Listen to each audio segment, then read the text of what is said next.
En cette semaine de la langue française, Patrice Ferrus a questionné pour nous des écrivains et des artistes sur leur lien avec la langue de Molière. Aujourd'hui, rencontre avec une autrice, journaliste, lauréate du prix Albert Londres. Écoutez. Doine Buis, écrivaine et journaliste et écrivaine, je crois.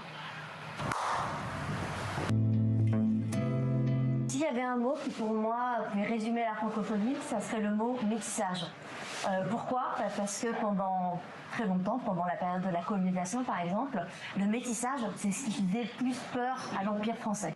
Et tous ces mélanges, en fait, ils ont eu lieu. Et aujourd'hui, finalement, l'héritage de tout ça, c'est la francophonie. Et le français est devenu, c'est ce que disait Kateb Diassé, un butin de guerre pour des populations qui avaient été colonisées, mais qui aujourd'hui, dont les artistes et les écrivains ont contribué à faire rayonner cette langue française.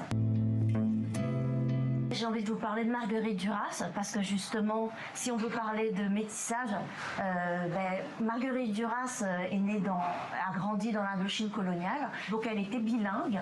Et donc Marguerite Duras, en fait, a toujours eu ce souvenir de cette langue de l'enfance, le vietnamien. C'est-à-dire que quand elle écrit, par exemple, elle passe souvent du jeu au elle, du elle au jeu. En vietnamien, il n'y a pas de jeu. On parle toujours de soi à la troisième personne. Et elle, effectivement, elle a ce jeu avec les pronoms personnels, je, J-E-U. Ce métissage qu'il y a dans son style, qu'il y a dans sa langue, je trouve que c'est finalement une métaphore très belle de la francophonie.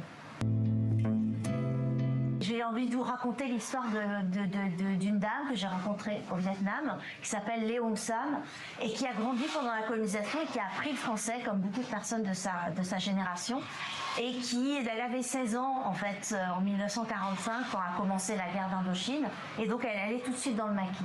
Et dans le maquis, elle racontait Les Misérables à ses compagnes de lutte dans le maquis, dans la jungle, parce qu'elle avait gardé toujours cet amour pour Victor Hugo. Ensuite, cette personne est devenue, après la fin de la guerre, elle est devenue traductrice et elle a traduit Balzac, elle a traduit Proust, elle a traduit Stendhal.